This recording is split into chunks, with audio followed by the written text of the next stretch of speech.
பலியாக காணப்படுகிறது, பாவ நிவாரண பலி என்று பார்க்கிறோம். புதிய ஏற்பாட்டுல நம்ம என்ன பார்க்கிறோம்? நம்மளுடைய பலியாக யாரு காணப்பட்டது? கர்த்தராகிய இயேசு கிறிஸ்து. அவரே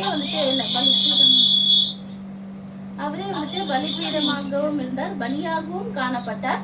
அவரே பிரதான ஆசாரியருமாக இருந்தார் என்று நம்ம பார்க்கிறோம். கொஞ்சம் வார்த்தைகள் எடுத்து வாசிக்கலாம்.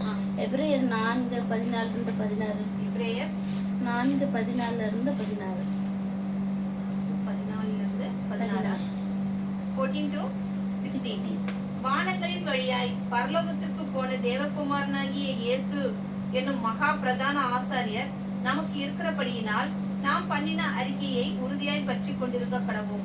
நம்முடைய பலவீனங்களை குறித்து பரிதபிக்கக்கூடிய பிரதான ஆசாரியர் நமக்கு இராமல் எல்லா விதத்திலும் நம்மை போல் சோதிக்கப்பட்டும் பாவம் இல்லாதவராக இருக்கிற பிரதான ஆசாரியரே நமக்கு இருக்கிறார்.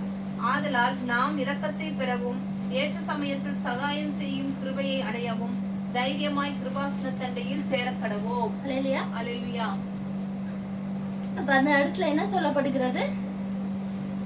பிரதான ஆசாரியர் நமக்கு பிரதான ஆசாரியராக யார் இருக்கிறார்? இயேசு கிறிஸ்துவாக இருக்கிறார். பலியாகவும் இயேசு கிறிஸ்துவாக இருக்கிறார், பலிபீடமும் இயேசு கிறிஸ்துவாக இருக்கிறார் என்று நம்ம பார்க்கிறோம். அப்ப வந்துட்டு அவர் வந்துட்டு இந்த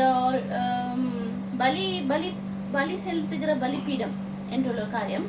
இப்ப நம்ம இந்த புதிய காலத்துல இந்த 21st centuryல நம்ம இருக்கிற கிறிஸ்துவர்கள் வந்துட்டு நம்ம எதை கட்டுகிறவர்களாக காணப்பட வேண்டும்? பலிபீடத்தை கட்டுகிறவர்களாக காணப்பட வேண்டும். பலிபீடத்தை கட்டவர்கள்னா அதே பழைய ஏற்பாட்டுல மாதிரி கல்லெல்லாம் எடுத்து வச்சுக்கிட்டு அந்த மாதிரி இல்லாமல் நம்மளுடைய ஸ்பிரிச்சுவல் லைஃப்ல என்ன செய்ய வேண்டும்? நம்ம பலிபீடத்தை கட்டுகிறவர்களாக நம்ம காணப்பட வேண்டும். அந்த பலிபீடம் நம்மளுக்குள்ள காணப்பட வேண்டும் என்று நம்ம பார்க்கணும். அப்ப அந்த பலிபீடம் நமக்குள்ள காணப்படும் பொழுது ஒவ்வொரு நாளும் நம்ம எதை அதுல பலியிடணும்? நம்மளுடைய பாவங்களை கர்த்தராகிய இயேசு கிறிஸ்துவின் மூலம் நம்முடைய பாவங்களை நம்ம அறிக்கை செய்து அங்க பலியை கொடுக்கிறவர்களாக நம்ம காணப்பட வேண்டும் என்று நம்ம பார்க்கிறோம். ரெண்டாவது என்ன பலிபீடம்னா தூபத்தின் பலிபீடம் என்று நம்ம பார்க்கிறோம். அங்க வந்துட்டு என்னது? தூபத்தின் பலிபீடத்துல வந்துட்டு என்ன செய்ய மாட்டார்கள்? பலியை செலுத்த மாட்டார்கள். அந்த இடத்துல என்ன செய்வாங்க? இன்சென்ஸ் வைத்து இரவும் பகலுமாக அது என்ன செய்து கொண்டே இருக்கும், எரிந்து கொண்டே இருக்கும். வாசனை வந்துட்டு அந்த இடம் ஃபுல்லா நிறைந்து காணப்படும் என்று நம்ம பார்க்கிறோம். அப்போ அப்படியாக நம்ம என்ன செய்ய வேண்டும்? இப்ப இந்த காலத்தில் கிறிஸ்துவர்கள் நம்ம வந்துட்டு எப்படியாக காணப்பட வேண்டும்? நறுமணம் வீசுகிற, அதாவது அது என்னது? இன்சென்ஸ் தான் தமிழ்ல இல்ல, வாசனை பொருட்கள் இல்ல, தூபத்தின் பலிபீடம் உள்ளவர்களாக நம்ம காணப்பட வேண்டும். அப்ப நம்ம எப்படி தூபத்தை செலுத்தணும்னா எப்படி செலுத்தணும்? வாயின் மூலியமா. அதான் எப்படி? ஜெபிக்கிறவர்களாக, ஆண்டவரை துதிக்கிறவர்களாக நம்ம வந்துட்டு அவருக்கு வந்துட்டு என்ன எதை செலுத்த வேண்டும்? நம்மளுடைய ஆராதனையை செலுத்துகிறவர்களாக இரவும் பகலும் ஒவ்வொரு நேரமும் நம்ம வந்துட்டு நம்மளுடைய ஆலயத்துல நம்மளுடைய பலிபீடத்துல நம்ம ஆண்டவரை நம்மளுடைய வாயின் துதியினாலே நம்ம என்ன செய்ய வேண்டும்? அவரை துதித்து கொண்டே இருக்க வேண்டும் என்று நம்ம பார்க்கிறோம். மூன்றாவது பலிபீடம் வந்துட்டு கற்களின் பலிபீடம்னு நம்ம சொல்லும் பொழுது அந்த இடத்துல வந்துட்டு என்ன செய்ய மாட்டார்கள்? பலிபீடத்தை செலுத்த மாட்டார்கள். அங்க வந்துட்டு தூபத்தையும் செலுத்த மாட்டார்கள் என்று நம்ம பார்க்கிறோம். அது அப்ப எதற்காக கட்டப்படுகிறது?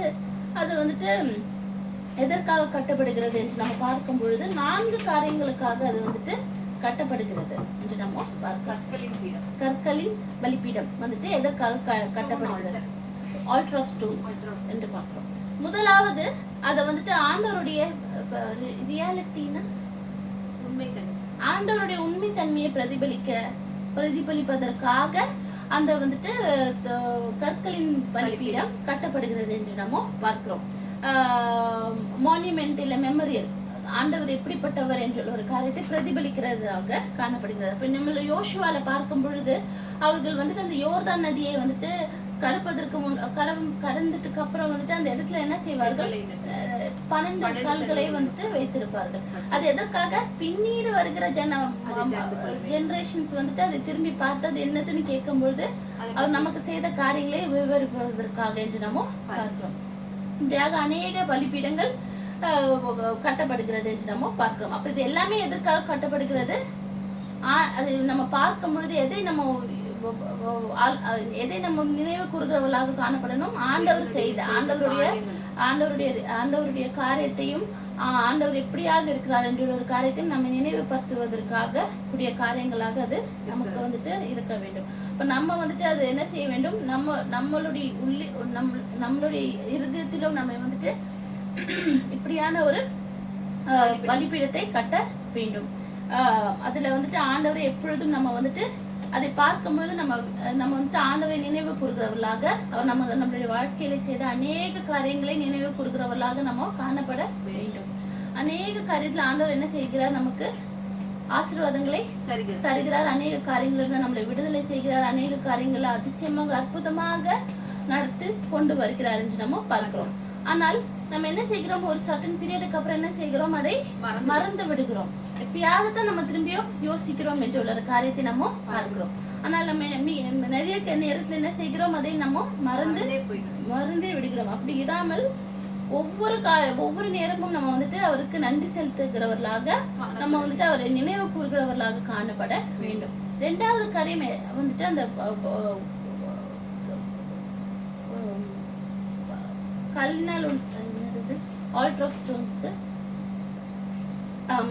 கற்களினால் கட்டப்படுகிற அந்த பலிபீடம் வந்துட்டு அதற்காகனா அவர் வந்துட்டு அந்த கட்டப்படுகிற அந்த இடம் வந்துட்டு யாருக்குரியவைகளாக இருக்கிறது? ஆண்டவருக்கு உரியதாக காணப்படுகிறது என்ற ஒரு காரியத்தை பிரதிபலிப்பதற்காகத்தான் அந்த இடத்துல வந்துட்டு அந்த கற்களாலான பலிபீடத்தை கட்டப்படுகிறது என்று நம்ம பார்க்கிறோம். அப்ப வந்துட்டு என்ன செய்கிற நம்ம அந்த பழைய ஏற்பாட்டுல பார்க்கும் பொழுது யோசுவால நம்ம பார்க்கும் பொழுது இப்படிதான் வந்துட்டு என்ன செய்யப்படுகிறது? கற்களினாலான பலிபீடத்தை வந்துட்டு அவர்கள் நாட்டும் பொழுது என்ன செய்கிறார்கள்? பின்வருகிற ஜனங்கள் வந்துட்டு, பின்வருகிற சந்ததிகள் வந்துட்டு இதை வந்துட்டு ஆண்டவர் சொன்ன அந்த ப்ராமிஸ் லேண்ட்னா வாக்குத்தத்தத்தின் தேசம்.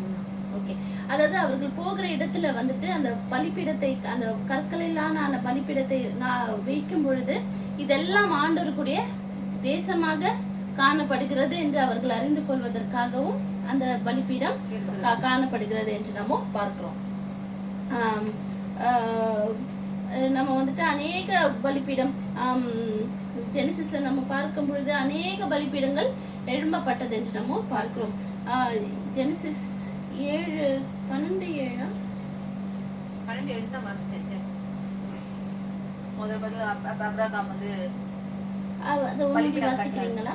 கர்த்தர் அபிரகாமுக்கு தரிசனமாகி உன் சந்ததிக்கு இந்த தேசத்தை கொடுப்பேன் என்றார். அப்பொழுது மோசே தனக்கு தரிசனமான கர்த்தருக்கு அங்கே ஒரு பலிபீடத்தை கட்டினான். ஓகே, சரி. அப்ப வந்துட்டு அநேக வந்துட்டு ஆபிரகாமும் கட்டுகிறார், என்ன செய்கிறார்? ஈசாக்கு கட்டுகிறார், யோசுவா கட்டுகிறார். அநேகர் என்ன செய்கிறார்கள்? பலிபீடங்களை கட்டுகிறார்கள் என்று நாம பார்க்கிறோம். இப்ப அந்த பலிபீடங்கள்லாம், அந்த கற்களிலான பலிபீடங்கள்லாம் எப்படியாக இருக்கிறது என்றுனா, அது ரொம்ப ஃபேன்சியெல்லாம் இருக்காது. அதுல ஆர்கிடெக்சர் மாதிரி ரொம்ப கல்ல வந்துட்டு அது சேர்த்து ஒரு விதமா அழகாலாம் பண்ணாமல் எப்படி இருக்கும்? கல்ல வந்துட்டு சும்மா ராவா அப்படியேதான் இருக்கும் என்று நம்ம பார்க்கிறோம். ஆனால் வந்துட்டு ஆண்டவரை வந்துட்டு அதைத்தான் வந்துட்டு அவர் ஒரு எக்ஸோடஸ் 20:25 எடுத்து வாசிங்க.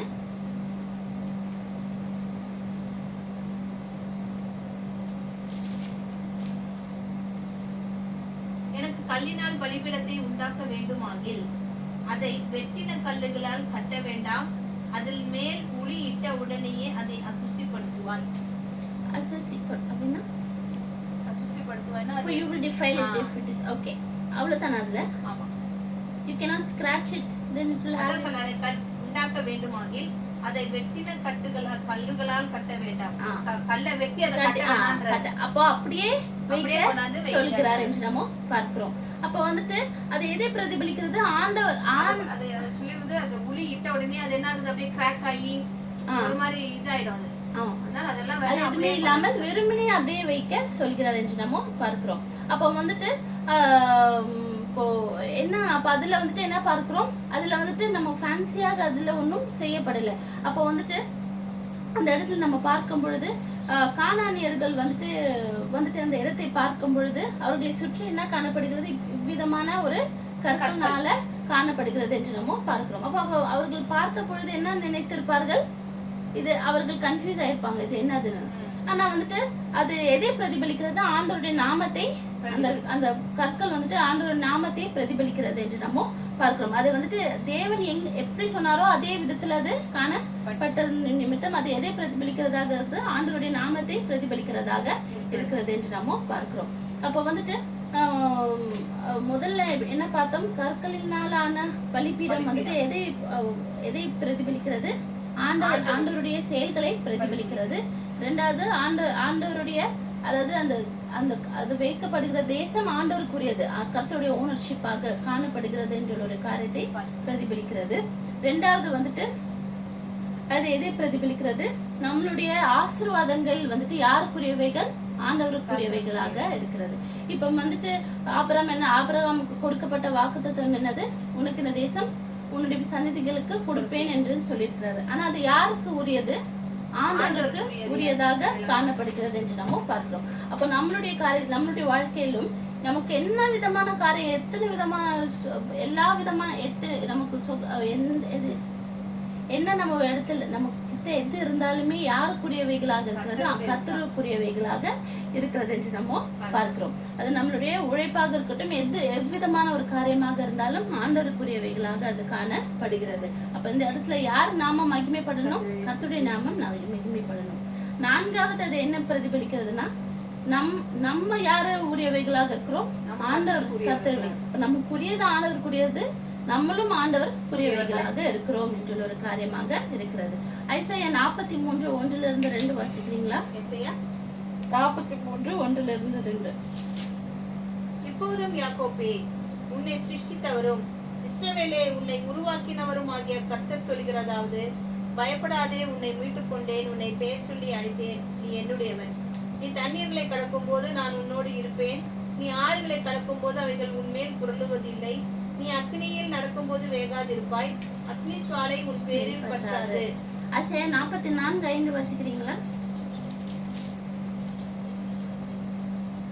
ஒருவன் நான் கர்த்தருடையவன் என்பான், ஒருவன் யாக்கோப்பின் பெயரை தரித்துக் கொள்வான், ஒருவன் தான் கர்த்தருடையவன் என்று கையெழுத்து போட்டு இஸ்ரவேலின் நாமத்தை தரித்துக் கொள்வான். அப்போ நம்ம வந்துட்டு யாருக்குரியவைகளாக இருக்கிறோம், கர்த்தருக்குரியவைகளாக காணப்படுகிறோம். அப்போ நம்ம கர்த்தருக்குரியவர்களாக காணப்படும் பொழுது கர்த்தர் நமக்குரியவராக இருக்கிறார் என்று நம்ம பார்க்கிறோம்.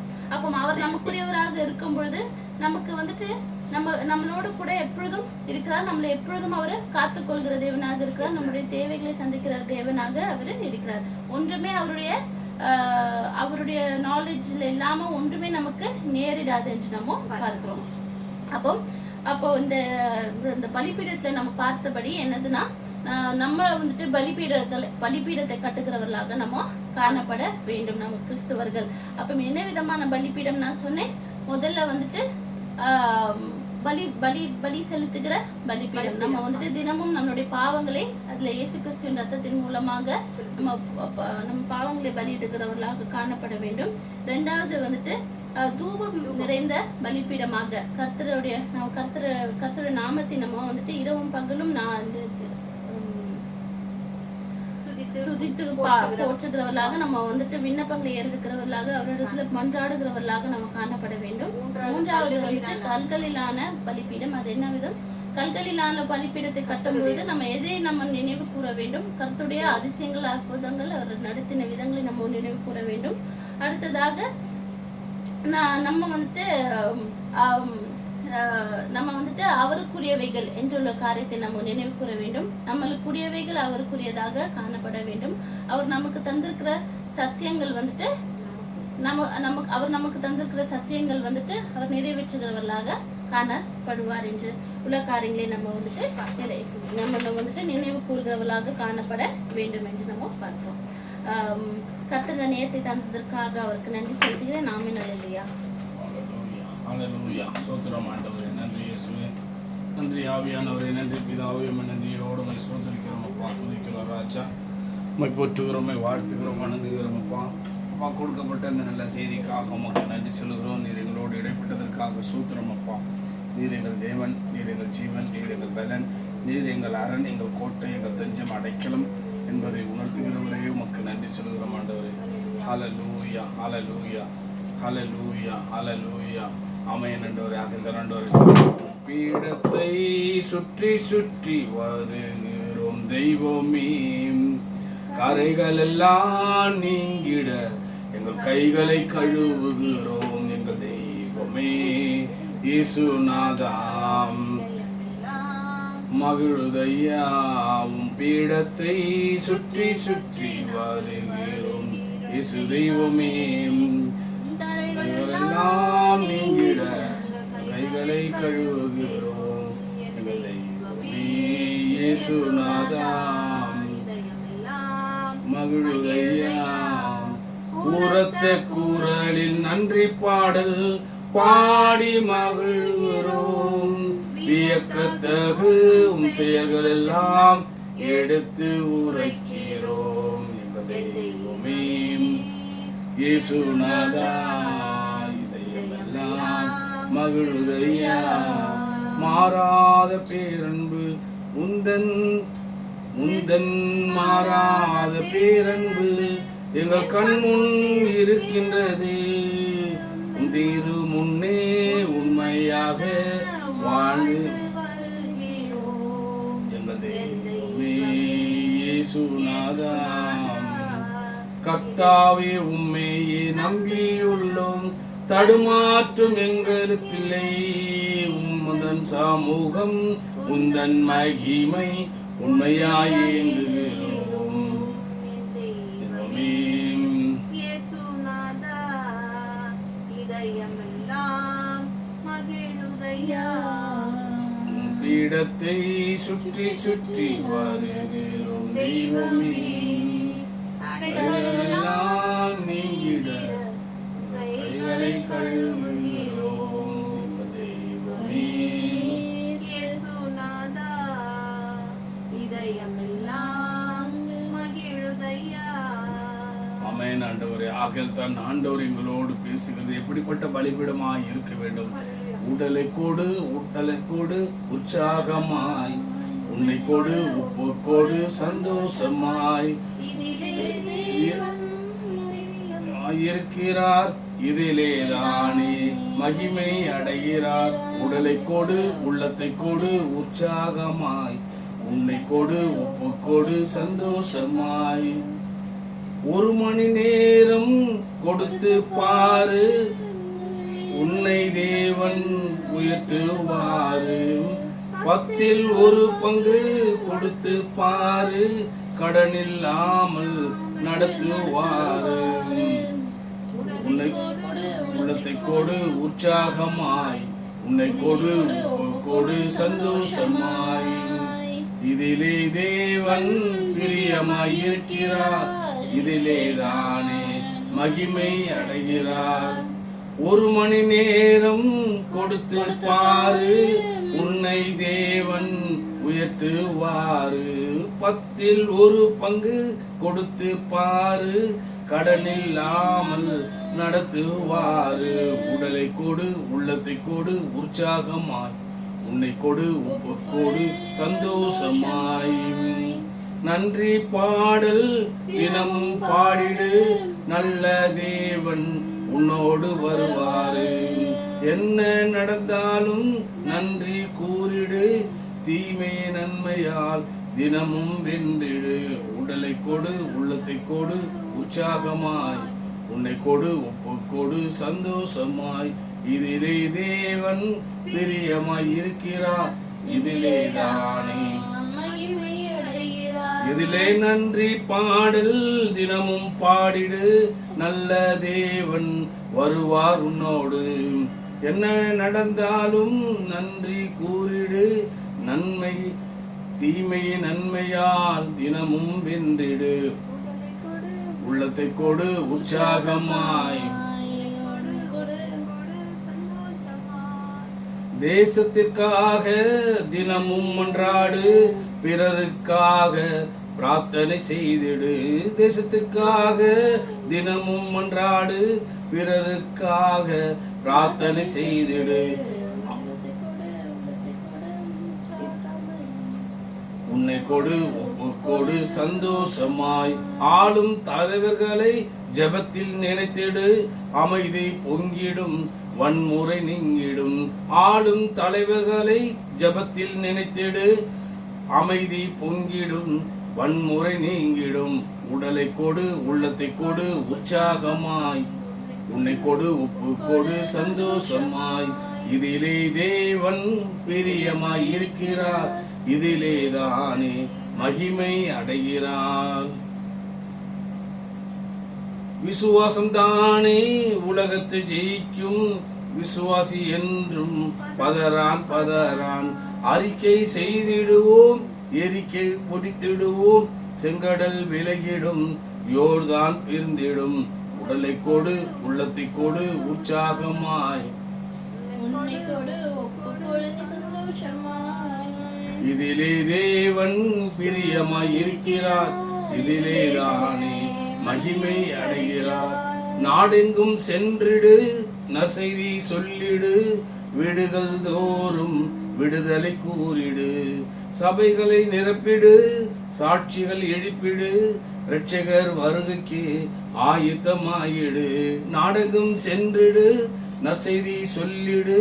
வீடுகள் தோறும் விடுதலை கூறிடு. சபைகளை நிரப்பிடு, சாட்சிகள் எழுப்பிடு. இரட்சகர் வருகைக்கு ஆயத்தம் ஆயிடு. உன்னை கொடு, உடலை கொடு உற்சாகமாய்.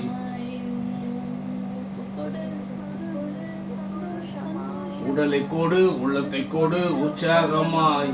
உன்னை கொடு, ஒப்பு கொடு சந்தோஷமாய். இதிலே தேவன் பிரியமாய் இருக்கிறார், இதிலே தானே மகிமை அடைகிறார்.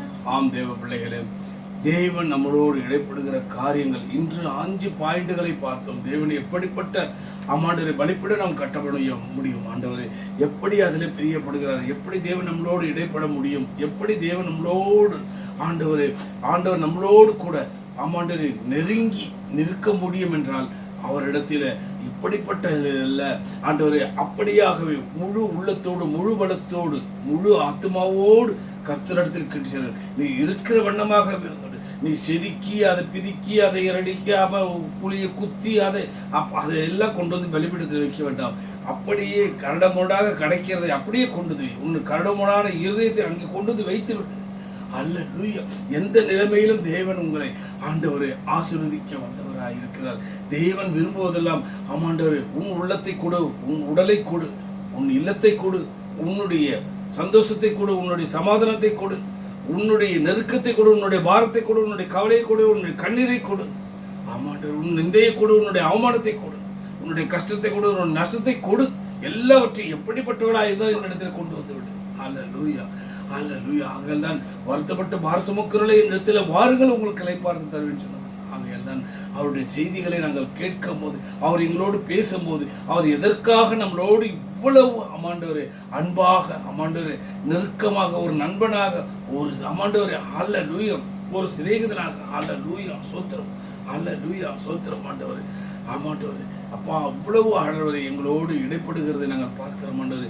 ஏனென்றால் ஆமாண்டவரே நண்பன் எப்பொழுதுமே தனக்குள்ளது எல்லாம் ஆமாண்டவரே மறைக்காமல் அவனுக்கு சொல்லிக் கொடுப்பான். ஏனென்றால் நான் நன்றாக இருக்கிறது போல அவனும் நன்றாக இருக்க வேண்டும் என்பது. அப்படிதான் தேவன் நமக்கு அவர் சொந்த குமாரன் என்று பாராமல் அனுப்பி தந்ததும் இல்லாமல் அந்த சொந்த குமாரன் தனக்குள்ளதையெல்லாம் நமக்கு எல்லாவற்றையும் ஆண்டவரை விலகி அமல் கொள்ள முடியாது நம்மளோடு பழகினார் என்று பார்க்கிறோம். ஆகையெல்லாம் நான் உங்களை குருவை போல அல்ல, நான் ஆமாண்டவர் சிநேகிதனை போல உங்களை சிநேகிக்கிறேன் என்று சொன்னார். அல்லேலூயா. ஆமாண்டவரே அல்லேலூயா. அப்பா உமக்கு நன்றி சொல்கிறோம் ஆண்டவரே. இன்று எங்களோடு இடைப்பட்ட இந்த ஜீவனுள்ள வார்த்தைக்காக உமக்கு சோத்திரம்.